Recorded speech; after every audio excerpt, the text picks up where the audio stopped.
Sebanyak 78 dari 113 narapidana di Lembaga Pemasyarakatan Kelas 2A Banda Aceh yang kabur pada Kamis 29 November 2018 lalu kini resmi dimasukkan dalam daftar pencairan orang atau DPO Polda Aceh dan jajaran Polres.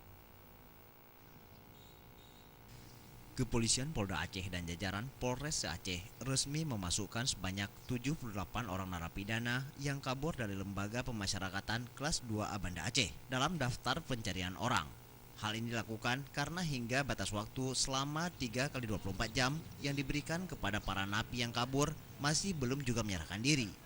Padahal pihak kepolisian telah memberikan tenggat waktu untuk kembali ke lapas dengan damai.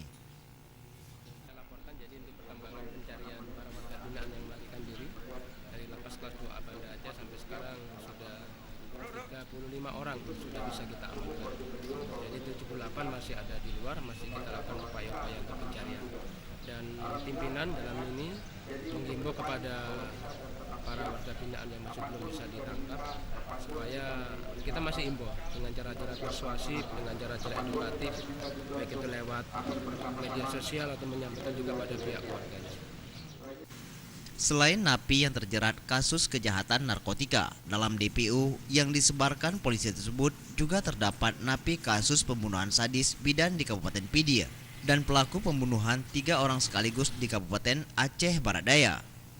Meski polisi telah menetapkan mereka sebagai DPO, namun polisi masih berharap kepada napi yang kabur tersebut untuk menyerahkan diri ke aparat terdekat guna dikembalikan ke lapas Lambaru Aceh Besar. Tim Liputan Aceh TV.